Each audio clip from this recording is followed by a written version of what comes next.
এই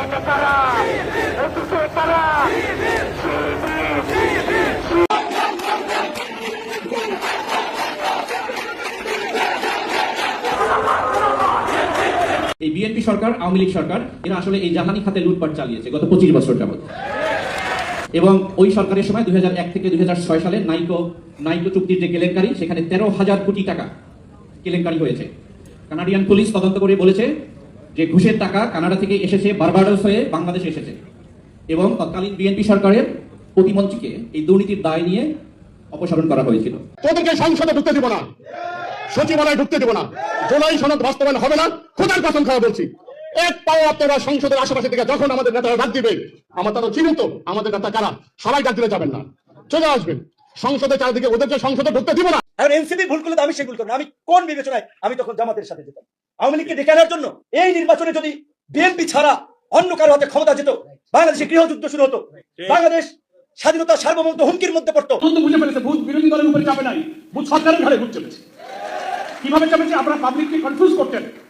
পার্লামেন্টে একেবারে ঐক্যমত্য কমিশনের বই হাতে করে নিয়ে বলে যে আমরা এই জুলাই সনদের সব অক্ষরে অক্ষরে মানব, বলে না? এনসিপি আসলে শুরু থেকেই কিন্তু সংস্কারের রাজনীতিটাই করে এসছে এবং আমাদের মূল চিন্তা ভাবনা কিন্তু সংস্কারকে নিয়ে এবং সংস্কারকে সামনে রেখেই কিন্তু এনসিপির জন্ম হয়েছে। জুলাইয়ের পরে শহীদদের আকাঙ্ক্ষা যেটা ছিল যে দেশ সংস্কার, বাংলাদেশকে সংস্কার করে সামনের দিকে এগিয়ে নিয়ে যাওয়া, এটার জন্যই কিন্তু আমরা একদল তরুণের সাথে এসে, বিশেষ করে আমি একজন অন্য সেক্টরে ছিলাম, সেখান থেকে এসেছি, তরুণদের সাথে এসে হাত মিলিয়েছি বাংলাদেশকে সংস্কারের জন্যই। বিএনপির সমস্ত হিসাব নিকাশ ব্যর্থ করে দেওয়ার আসল উপাদান, আসল জিনিস জামাতের হাতে চলে এসেছে। এটা বিএনপিও জানে। জামাতের যে খেলা, এটা স্পিকার ভালোভাবে জানেন। জামাতের যতটা আসন সংসদে আছে, জুলাই পরবর্তী বাংলাদেশের যে রিয়েলিটি এবং 2026-এর 12 ফেব্রুয়ারি নির্বাচনের যে রিয়েলিটি, এবং ইউনূস সরকার যেভাবে বিএনপি মেটিকুলাস ডিজাইনে ইলেকশন ইঞ্জিনিয়ারিং করে বিএনপিকে ক্ষমতায় এনে দিয়েছেন, তাতে মেশিন জামাতের হাতে এখনো আছে। সম্ভবত রাজনীতির যে গতি এবং পথ, এটি স্বাভাবিকভাবে চলছে না। আপাত দৃষ্টিতে মনে হচ্ছে সব কিছু শুনশান। পুলিশের নিয়োগ বদলে চলছে, পার্লামেন্টের অধিবেশন শেষ হলো। আসসালামু আলাইকুম প্রিয় দর্শক, নতুন একটা নিউজে সবাইকে স্বাগতম। প্রিয় দর্শক, ভিডিও শুরুতেই অনেকগুলো ভিডিওর অংশ বিশেষ আপনারা ইতিমধ্যে দেখেছেন। দেখেই বুঝতে পারছেন আজকের ভিডিওটি কতটুকু গুরুত্বপূর্ণ এবং আকর্ষণীয় হতে চলেছে। চলুন কথা না বাড়িয়ে একটা লাইক দিয়ে সম্পূর্ণ ভিডিও দেখে আসি। তার আগে বলবো, যারা এখনও চ্যানেলটি সাবস্ক্রাইব করেননি তারা সাবস্ক্রাইব করে দিবেন, আর যারা সাবস্ক্রাইব করেছেন তাদেরকে অসংখ্য ধন্যবাদ। প্রিয় দর্শক, কথা বাড়াবো না, চলুন মূল ভিডিওতে চলে যাই। বিএনপির সমস্ত হিসাব নিকাশ ব্যর্থ করে দেওয়ার আসল উপাদান, আসল জিনিস জামাতের হাতে চলে এসেছে। এটা বিএনপিও জানে। জামাতের যে খেলা, এটা স্পিকার ভালোভাবে জানেন। জামাতের যতটা আসন সংসদে আছে, জুলাই পরবর্তী বাংলাদেশের যে রিয়েলিটি এবং 2026-এর 12 ফেব্রুয়ারি নির্বাচনের যে রিয়েলিটি, এবং ইউনূস সরকার যেভাবে বিএনপি মেটিকুলাস ডিজাইনে ইলেকশন ইঞ্জিনিয়ারিং করে বিএনপিকে ক্ষমতায় এনে দিয়েছেন, তাতে মেশিন জামাতের হাতে এখনো আছে। এতে জামাতের তেমন কষ্ট হবে না। খুব সহজেই বিএনপির যে খেলা, এগুলো জামাত জয় বাংলা করে দিতে পারবে। This is possible. দর্শক, স্পিকার এটা খোলামেলা বলেছেন। দীর্ঘ সময় সংসদ বয়কট করলে গণতন্ত্র ক্ষতিগ্রস্ত হবে। এর মানে স্পিকারের কথা থেকেই বোঝা যায়, এবং বাস্তবতা এটা, জামাত সংসদ বয়কট করলেই জামাতের খেলা শুরু, বিএনপির খেলা শেষ। বিএনপিকে ব্যর্থ করে দিতে বেশি কিছু করতে হবে না। জামাত সংসদ থেকে পদত্যাগ করলে বুঝবেন যে তারেক রহমান পালানোর জন্য টিকিট কাটছে, অথবা পাকিস্তান কোন জায়গায় হেলিকপ্টার নামবে সেটা ঠিক করে ফেলেছে। কারণ সংসদ থেকে জামাত পদত্যাগ করলে তারপরে বিএনপি আর ক্ষমতায় থাকতে পারবে না। এটা হচ্ছে রিয়েলিটি। তো দর্শক, এই জন্য স্পিকার মেজর হাফিজুদ্দিন আহমেদ বীর বিক্রম, যিনি ব্যক্তি জীবনে প্রচন্ড জামাত বিরোধী, জামাত বিদ্বেষী, এবং তিনি ভারতপন্থী। আর ভারতপন্থী মানে জামাতকে দুই চোখেও দেখতে পারে না। সেই স্পিকার তিনি বলছেন যে জামাত তো জেন্টেলম্যান, জামাতের লোক কিন্তু ভালো, সংসদে খুব ভালো আচরণ করে। মানে পান দিয়ে জামাত সংসদে রাখার চেষ্টা করছে। কারণ যিনি জামাতের হাতে খুব সহজ, জামাত সংসদে না যে রাজপথে গেলেই বিএনপি শেষ। এখন পর্যন্ত জামাত সংসদও যাচ্ছে, রাজপথও যাচ্ছে, বিএনপি সরকার আছে, হয়তো চাপ করছে তাদের উপর। কিন্তু জামাত যদি সংসদ বর্জন করে, একদম সংসদ বয়কট করে, সংসদ থেকে পদত্যাগ করে, এবং দীর্ঘদিন যদি সংসদে যাওয়া, পদত্যাগ না করেও সংসদে যাওয়া বন্ধ করে দেয়, দেখবেন যে বিএনপি সরকার অচল হয়ে গেছে। বাস্তবতা হচ্ছে যে জামাত ছাড়া বিএনপি এখন অচল। অতীতেও জামাত ছাড়া বিএনপি অচল ছিল। আপনারা দেখেছেন যে 2008 সালে আওয়ামী লীগ ক্ষমতা আসার পর একটা সময় পর্যন্ত বিএনপি জামাত মিলেমিশে আন্দোলন করেছে, কিন্তু বিএনপির গাদ্দারির কারণে এবং বিএনপির ভারতপন্থীদের কারণে সে আন্দোলন সফল হয়নি। এবং বিএনপির ভারতপন্থীরা একটা পর্যায়ে জামাতের সাথে এমন দূরত্ব তৈরি করলো, তারপরে আন্দোলনের অবস্থা আরো খারাপ হয়ে গেল। আন্দোলনের ব্যর্থতার সম্ভাবনা আরো বাড়লো এবং ব্যর্থতার পাল্লা ভারী হতে শুরু করলো। সেই পরিস্থিতিতে বিএনপি জামাত অনেকটা আলাদা। 18 সালের পরে কিন্তু বিএনপি জামাত একসাথে কোনো আন্দোলন করেনি। বিএনপি জামাতকে দূরে রাখা সম্ভব হয়েছে। তাতে দেখেছেন যে বিএনপির যে আন্দোলন, ওটা কোনো আন্দোলন ছিল না। বিএনপি জামাত যেই দূরত্ব তৈরি হয়েছে, ভারত বলে দিয়েছে যে জামাতের সাথে মিশতে পারবে না, তাহলে তোমাদের ভবিষ্যৎ অন্ধকার, আমরা হেল্প করবো না কখনো। এরপরে আজকে যিনি তারেক রহমান পররাষ্ট্র উপদেষ্টা, হুমায়ুন কবির সাহেব, তিনি ভারতে যে মোদীকে সরাসরি মুচলেখা দিয়ে এসেছেন যে আমাদের তারেক আব্বা বলেছেন যে খালেদা জিয়া বা জিয়াউর রহমানের পথে বিএনপি চলবে না, ভারতের সাথে আমাদের ভালো সম্পর্ক থাকবে, আমরা ভারতের আনুকূল্য চাই। এরপরে জামাতের সাথে বিএনপির দূরত্ব মারাত্মকভাবে বাড়ল। তাতে আমরা দেখলাম তখন থেকেই বিএনপি অচল হয়ে গেল। রাতের ভোটের মাধ্যমে বিএনপিকে বোকা বানিয়ে আওয়ামী লীগ ক্ষমতায় আসলো। 4.5 বছর পর্যন্ত বিএনপি টু শব্দ করতে পারেনি, একটা হরতাল অবরোধ করতে পারেনি, এবং খালেদা জিয়ার মুক্তির জন্য একদিন হরতাল অবরোধ করতে পারেনি, খালেদা জিয়াকে মুক্ত করতে পারেনি, বরং আওয়ামী লীগের পিছনে পিছনে ঘুরেছে, শেখ হাসিনা পা ছেড়েছে। তাহলে বুঝেন যে জামাত ছাড়া বিএনপি যে একদম অচল, সেটা বুঝতে বড় বিশ্লেষণ করার কোনো দরকার নেই। তো দর্শক, এখন বিএনপি ক্ষমতায়, এখনো ওই সেম ইকুয়েশন, জামাত ছাড়া বিএনপি অচল। বিএনপি ক্ষমতায়, তারপরও জামাত যদি বিএনপি কোঅপারেট না করে, জামাত যদি সংসদকে কোঅপারেট না করে, সংসদ বর্জন করে, সংসদ বয়কট করে, সংসদ থেকে পদত্যাগ করে, তাহলে দেখবেন বিএনপি সরকার অচল হয়ে পড়বে। তো দর্শক, বিএনপির জন্য এটা একটা অশনি সংকেত। স্পিকার এটাই ইনিয়ে বিনিয়ে নানানভাবে বোঝানোর চেষ্টা করছেন যে বাবারা, আমার হাতে কোনো ক্ষমতা নাই, আমার আছে সম্মান, অথচ স্পিকারের অনেক ক্ষমতা আছে, কিন্তু একটা অজানা আতঙ্ক। আবার বলছেন যে না, জামাত ভালো, জামাত জেন্টলম্যান। মাহাদি আমিন বলছে জামাত নাকি সংসদে গন্ডগোল পাকাচ্ছে, আর স্পিকার বলছেন যে জামাত সংসদে খুব ভালো ব্যবহার করছে, তারা দুধের ধোয়া, আল্লাহর ওলি। মজা না? দর্শক, এই কথার অর্থ হচ্ছে এটাই যে জামাত সংসদ বয়কট, সংসদ বর্জন কিংবা সংসদ থেকে পদত্যাগ করলেই বিএনপির সমস্ত খেলা ধ্বংস হয়ে যাবে, বিএনপি ব্যর্থ হবে। জাতীয় সংসদের স্পিকার মেজর অবসরপ্রাপ্ত হাফিজউদ্দিন আহমেদ বীর বিক্রম বলেছেন, সংসদে ওয়াকআউট করা বিরোধী দলের অধিকার। আমরা যখন বিরোধী দলে ছিলাম অনেক ওয়াকআউট করেছি, এটি একটি রাজনৈতিক চর্চা। তবে দীর্ঘ সময় ধরে সংসদ বয়কট করলে গণতন্ত্র ক্ষতিগ্রস্ত হবে, জনগণ আবার তাদের অধিকার হারিয়ে ফেলবে। এর মানে এরকম ওয়াকআউট বা বয়কট এগুলো যদি দীর্ঘমেয়াদে করা হয়, তাহলে জনগণের পুরো নজর থাকবে রাজপথে, সংসদে কি হলো বা হলো না এগুলোর দিকে কোনো আগ্রহ জনগণের থাকবে না। এখন পর্যন্ত কিন্তু সংসদের দিকে জনগণের ব্যাপক আগ্রহ আছে। দেখবেন যে সংসদের অধিবেশন যেদিন হয় বা চলে, সেদিন বিপুল সংখ্যক মানুষ সরাসরি লাইভ দেখে, এবং সমস্ত গণমাধ্যমে ওই সংসদে কে কি বলছেন ওইটা নিয়ে ফটো করে, ওইটা নিয়ে রিপোর্ট।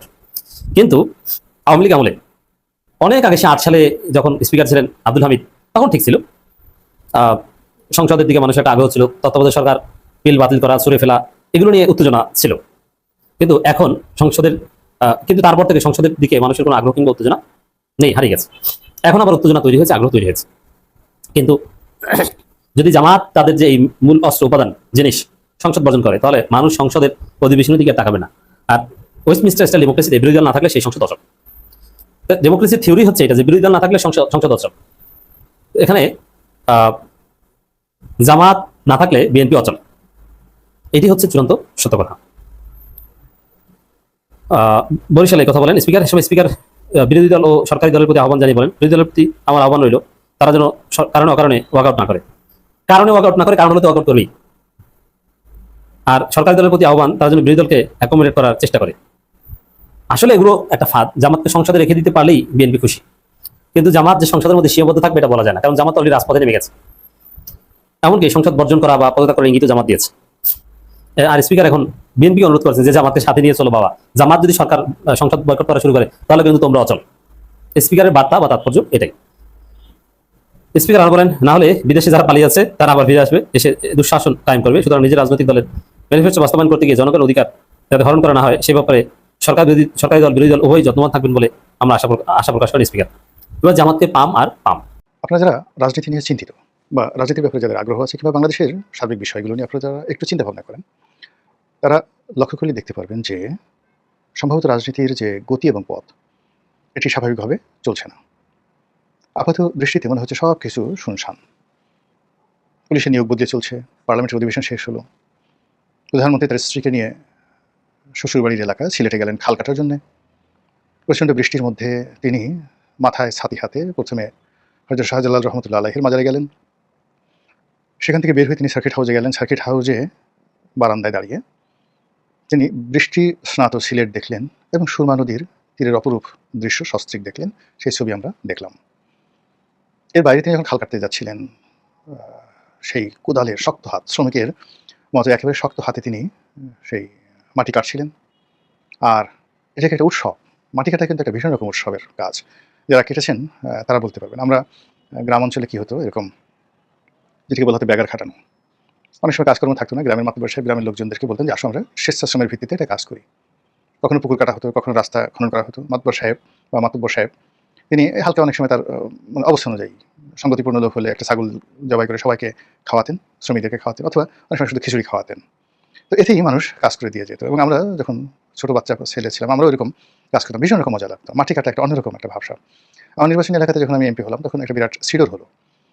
সিডরে বেশ কয়েকটি বাঁধ, মানে একেবারে খুব সেন্সিটিভ জায়গাতে অনেকগুলো বাঁধ ভেঙে গেল। এবং সেটা যদি আমি সরকারি কর্মের উপর নির্ভর করতাম তাহলে হয়তো দেখা গেল যে 1 বছর 1.5 বছর সে বাঁধ নির্মিত হতো কিনা পানি উন্নয়ন বোর্ডের টাকায় এটা বলা যাচ্ছিল না। কিন্তু আমি জনগণকে আহ্বান করলাম যে আসেন আমরা নিজেরা স্বেচ্ছাশ্রমের ভিত্তিতে এই কাজটা করি। তো ওই সময়টাতে পটুয়াখালীতে যিনি ডিসি সাহেব ছিলেন মিস্টার রিয়াজ, তিনি খুব খুশি হলেন আমার এই উদ্যোগে এবং তিনি বললেন যে ঠিক আছে, শ্রমিকদেরকে খাওয়ানোর জন্য তার যে ফান্ড আছে, জিআর ফান্ড আছে, সেখান থেকে তিনি চাল দিবেন। সেই চাল দিয়ে খিচুড়ি রান্না হবে। হাজার হাজার মানুষ, সেই 10 থেকে 15,000 মানুষ রাস্তায় নেমে গেল। ডিসি সাহেব এলেন এবং ওখানে একজন সামরিক কর্মকর্তা ছিলেন কর্নেল সাদাত, তিনিও এলেন। এবং সেই জনগণের যে উচ্ছ্বাস, সেই উচ্ছ্বাসের মধ্যে আমরা সবাই সেই মাটি কাটায় অংশ নিলাম। ডিসি সাহেব নামেননি, কিন্তু আমাকে পাবলিক আর ছাড়লো না, আমাকে টেনে টেনে একদম সে নামিয়ে দিল। নামিয়ে তারা সেই মাটি কাটলো, কেটে আবার আমার মাথায় সেই মাটির যেটাকে আমাদের স্থানীয় ভাষায় বলা হয় ওড়া বা ঝাঁকা, সেটা তুলে দিল। তারপর তারা ছবি তুললো, হই হুল্লোড় করলো এবং বিকেলবেলার মধ্যে রাস্তাঘাট নির্মিত হয়ে গেল। তো এরকম একটা স্বেচ্ছাশ্রমের একটা আলাদা আনন্দ আছে। জিয়াউর রহমান সাহেবের খাল কাটা আমি দেখেছি। আমি যখন সদরপুরে, সেই সদরপুরে তিনি যখন খাল কাটতে এলেন, হাজার হাজার মানুষ সেই খাল কাটাতে অংশগ্রহণ করলো এবং এটা একটা উৎসব ছিল, কিন্তু খাল আসলে কাটা হয়নি। সদরপুরে যেটাকে আমরা গাং বলি, পদ্মা নদী থেকে শুরু করে এটি সেই পিয়াজখালী হয়ে সদরপুর হয়ে একবার হাট কৃষ্ণপুর পর্যন্ত চলে গেছে। একটা সময় এখান দিয়ে স্টিমার চলতো। তো ওই যে গাং বা নদী, সেটা বর্ষাকালে ভয়ঙ্কর হয়ে যায়, শীতকালে একেবারে কিছুই থাকে না, সেটা খনন করার উদ্যোগ নেওয়া হলো। তো বিভিন্ন মানুষ বিভিন্ন জায়গাতে যায়, আনন্দ করে, ফুর্তি করে। প্রেসিডেন্টকে খুশি করার জন্য হয়তো দেখা গেল যে কোদাল নিয়ে আসে, ঘণ্টাখানেক খাল কাটে, এরপর ওটা আরও পরবর্তীতে বর্ষাকালে নদীর তীর ভেঙে আরও তছনছ হয়ে যায়। তো এরকম অন্যান্য এলাকাতে তার কোন খাল দিয়ে কতটা পানি প্রবাহিত হয়েছে, কোন খালের অস্তিত্ব কোন পর্যায়ে আছে, আই ডোন্ট নো, কিন্তু এখন আবার সেই খাল কাটার উন্মাদনা শুরু হয়েছে এবং অনেক জায়গাতে এটা নিয়ে যে নেতিবাচক ব্যবসা বাণিজ্য শুরু হয়েছে। দেখা গেল যে খাল কাটতে হবে, প্রধানমন্ত্রী খাল কাটতে হবে। তো খাল কাটার জন্য কী করতে হবে? খালের পরে যত বাড়ি আছে ভাঙতে হবে। প্রধানমন্ত্রীর নির্দেশে খাল কাটতে হবে। খাল কাটার জন্য দেখা গেল যে ব্যক্তিগত জমি, ওর মধ্যে পাবলিকের জমি, সাধারণ গরিব মানুষের জমি, কয়েকটা ইন্টারনেটে দেখলাম, সেই জমির মধ্য থেকে সেই খালকে তার নাম করে ওখানকার যে টপ সয়েল মাটি নিয়ে সেই এক্সকেভেটর দিয়ে মাটি তুলে শত শত হাজার হাজার ট্রাক সেই মাটি নিয়ে ইটভাটাগুলোতে তারা বিক্রি করে দিচ্ছে। মানে একটা বদমাইশ জাতি, আপনি এখানে ইচ্ছা করলে ভালো কাজ সবাইকে দ্বারা ইন জেনারেল করতে পারেন না। উইদাউট সিস্টেমে আমাদের জাতি আসলে অ্যাক্ট করে না। এরকম আমরা দেখছি যে প্রধানমন্ত্রী এই কাজ করছেন, তারপর স্বরাষ্ট্রমন্ত্রী থানায় যাচ্ছেন, প্রধানের সারপ্রাইজ ভিজিট করছেন, তিনি বলে দিয়েছেন যে থানায় কোনো রকম দালাল যেন না থাকে। তো তা সেই কথা ইথারে হারিয়ে যাবে না, মানে থানা দালাল মুক্ত হবে, এটা পরের বিষয়। মূল ব্যাপার হলো আমাদের যে পুলিশিং সিস্টেম, সেই পুলিশিং সিস্টেমটাতেই আসলে দালালটা অপরিহার্য হয়ে পড়েছে। দালাল ছাড়া আসলে পুলিশ বাঁচতে পারবে না, এটা একেবারে অপরিহার্য। তিনি এসে আমাদের মানে স্বরাষ্ট্রমন্ত্রী এবং যাকে ডিফ্যাক্টো প্রধানমন্ত্রী বলা হয়, তিনি অবশেষে সেই যে সারপ্রাইজ ভিজিটে গেছেন, থানাগুলো ভিজিট করছেন, এটা আমাদের দৃশ্যমান। জামাতের আমির তিনি জাপান গেছেন, জাপান ভ্রমণে গেছেন। কী কারণে গেছেন? হয়তো সাংগঠনিক কোনো কর্ম বা জাপান সরকারের সাথে তার কোনো বৈঠক থাকতে পারে। আর জাপান অনেক সময় করে কি, এরকম রাজনৈতিক যারা নেতৃবৃন্দ রয়েছেন তাদেরকে টার্গেট করে বা নিয়ে ওখানে একটা ফেলোশিপ দেয়, তাদেরকে ঘুরায়, তাদের সাথে বিভিন্ন কথাবার্তা বলে। আমাদের এরকম একটা সুযোগ হয়েছিল জাপান সরকারের সঙ্গে একটা ফেলোশিপ নিয়ে কাজ করার। তো ওইভাবে ওনাকেও নিতে পারে, ওটাকে বলা হয় মুফা, মিনিস্টার অফ ফরেন অ্যাফেয়ার্স। তো সেই মুফা অনেক সময় বাংলাদেশ থেকে বা বিভিন্ন দেশ থেকে এভাবে রাজনীতিবিদদেরকে টার্গেটেড, যাদেরকে তারা টার্গেট করে তাদেরকে নিয়ে নেয়, সেখানে নিয়ে তাদেরকে তাদের সঙ্গে একটা ভালো সম্পর্ক স্থাপন করার চেষ্টা করে। তো সেই জন্য তিনি সেখানে যেতে পারেন, অথবা দলীয় কর্মকাণ্ড যেতে পারেন, অথবা অন্য ব্যক্তিগত কারণে যেতে পারেন। তার সংগঠনে যারা লোকজন আছেন তারা সিটি কর্পোরেশনে ভীষণ রকম ব্যস্ত। আর অন্যদিকে ঢাকা বিশ্ববিদ্যালয়ে যে গণ্ডগোলটা হয়েছিল শাহবাগ থানাতে, সেটা মোটামুটি নিষ্পত্তি হয়ে গেছে। এর বাইরে প্রাকৃতিক দুর্যোগ দুটো, অতি বৃষ্টির কারণে চট্টগ্রামে ভীষণ রকম যাকে বলা হয় শহর জলাবদ্ধতায় পড়েছে, জলাবদ্ধতার কবলে পড়েছে। আর হাওড়া অঞ্চলে অতিবৃষ্টির কারণে ফসল ম্যাসাকার হয়ে গেছে। এইগুলো দৃশ্যমান। কিন্তু এর বাইরে কি হয়েছে? এর বাইরে আমরা ভারতের যে ভিসা যে বন্ধ আছে, ভারত কথা বলেছে বা আশ্বাস দিয়েছে, এই ভিসা খুব দ্রুত চালু হবে, সার্বজনীনভাবে মানুষ এখন থেকে ভারতের ভিসা নিতে পারবে। এটা হলো জাস্ট একটা আশ্বাস, এবং এই আশ্বাস ইনুজ্জামানের আমলে হয়েছিল। কিন্তু পরিস্থিতি যেভাবে এগুচ্ছে, তাতে করে ভারতের সাথে যে বাংলাদেশের সম্পর্ক বা বিএনপির সম্পর্ক, এই সম্পর্কটি মনে হচ্ছে না যে খুব ভালো পর্যায়ে যাবে, বরং এটি ইনুজ্জামানের মতোই অনেকটা বুমেরাঙের দিকে যাচ্ছে বলেই মনে হচ্ছে। এই বিষয়গুলো নিয়ে আলোচনা করব। দ্বিতীয়ত হলো বিএনপির একটা টিম, বেশ বড় সড়ো টিম, আলতাফ হোসেন চৌধুরীর নেতৃত্বে, শামসুজ্জামান দুদু, আসাদুজ্জামান রিপন, নীলুফার চৌধুরী মনি থেকে শুরু করে আরও অনেকে, তারা চীন সফর করে নিলেন। আমারও এরকম এমপি থাকাকালীন অবস্থায় চীন সফরে যাওয়ার সুযোগ হয়েছিল, এবং চীনের যারা কর্তা ব্যক্তি তারা কেন দাওয়াত দেয়, কী করে, এই বিষয়গুলো যতটুকু জানার চেষ্টা করেছি ওই সময়টাতে, যতটুকু বুঝেছি, তাতে মনে হচ্ছে যে চীন বাংলাদেশের ব্যাপারে আস্থা স্থাপন করতে পারছে না। অন্যদিকে আমেরিকা যেটা হচ্ছে, আমেরিকা বাংলাদেশের সঙ্গে যে একটা চুক্তি করেছে, সেই চুক্তির অনেকগুলো ধারা আছে, সেই ধারার একটি অংশ মানে বিমান কিনতে হবে। এটা জাস্ট একটা যাকে বলা হয় আপনি খাবার শুরু করবেন, খাবারের আগে স্যুপ খায়, এরকম একটা স্যুপ অন্থন দিয়ে স্যুপ খাচ্ছেন এরকম। কিন্তু মূল যে বিষয়টি আছে সেই বিষয়টি হলো এই চুক্তি সুদূর প্রসারী। এর একটা সামরিক অংশ আছে, এর একটা বেসামরিক অংশ আছে, এর একটা অ্যালাইনমেন্ট আছে, এর আগেস্টে বার্মা অ্যাক্ট আছে, এর বিপরীতে সেন্ট মার্টিন আছে। সেখান থেকে অস্ত্র, গোলাবারুদ, কৃষিপণ্য, তারপরে শেষে খাদ্যদ্রব্য থেকে শুরু করে সব কিছু সেখান থেকে আমদানি করতে হবে এবং আগামী একটা নির্দিষ্ট সময়ের মধ্যে $15 বিলিয়ন, বোঝার চেষ্টা করুন, $15 বিলিয়ন। এর মধ্যে আমরা মাত্র $3.5 বিলিয়ন মানে চুক্তি করেছি। তাহলে $3.5 বিলিয়ন চুক্তি করেছি, এর বাইরে আরও আমাদেরকে $11.5 বিলিয়ন আমদানি করতে হবে এবং যে জিনিসগুলো আমদানি করতে হবে সেই জিনিসগুলো কৃষিপণ্য এবং তাদের যে সকল কৃষিপণ্য পৃথিবীর যে কোনো দেশের সেগুলো দামি এবং এগুলো হাইব্রিড, শরীরের জন্য এগুলো ভালো না। আমেরিকান যারা লোকজন আপনি দেখেন একটা বিরাট বিরাট মোটা তাজা গাম্বুস টাইপের লোক, গায়ের চামড়াগুলো নষ্ট হয়ে গেছে। বেশিরভাগ এই চামড়াগুলো আপনি আমেরিকানদের যে চামড়া আপনি দেখবেন যে জ্বলে পড়ে ছারখার হয়ে গেছে। আপনি ছবিতে যত কাছাকাছি দেখেন, যত সুন্দর দেখেন, কাছাকাছি আপনি দেখবেন যে তারা যদি আপনার সামনে বসে, মেয়েরা বলেন, ছেলেরা বলেন, প্যান্টি পরে বলেন, আপনি দেখবেন তাদের স্কিন দেখে আপনি হ্যাপি হবেন না, আনহ্যাপি হবেন। চীনে যেমন মেয়েদের বা ছেলেদের যে গায়ের রঙটা অনেক সুন্দর, ঠিক আমেরিকানদের ওরকম না। ওদের ওই আবহাওয়া, প্রকৃতি, খাদ্য অভ্যাস, তো এইগুলোর কারণে তাদের আসলে এরকম চেহারা সুরত নষ্ট হয়ে যায়। তো সেই খাবারগুলো আমাদের দেশে এখন তারা দেবে, সেটা সয়াবিন হোক, সূর্যমুখী তেল হোক, ওদের খেজুর হোক, ওদের পেট্রোলিয়াম হোক, তারা এই জিনিসগুলো দেবে এবং আনতে হবে। এবং এগুলো নিয়ে সরকারের উপর একটা নিদারুণ চাপ তৈরি করা হচ্ছে। সরকারি কথাগুলো যদি না শুনে তাহলে পর্দার আড়ালে নানা রকম খেলাধুলা হবে। তো এই জিনিসগুলো মোটামুটি পর্দার আড়ালে চলছে, ভীষণ রকম চলছে। এবং এর ফলে কি হলো, আগামী দিনগুলোতে রাজনীতির যে হিসাব রয়েছে, পরিণতি রয়েছে, এগুলো সম্পূর্ণ পাল্টে যাবে। কেন পাল্টে যাবে, এরকম 5টি কারণ আমি আপনাদেরকে সংক্ষেপে বলার চেষ্টা করব। প্রথমত হলো যে এই অঞ্চলে ভারত কোনো অবস্থাতেই অন্য কোনো রাষ্ট্রের সঙ্গে বাংলাদেশের যে বন্ধুত্ব এবং সম্পর্ক এটা মানবে না। আচ্ছা, না মানলে তারা কী করবে? তারা কি আমাদের আক্রমণ করবে?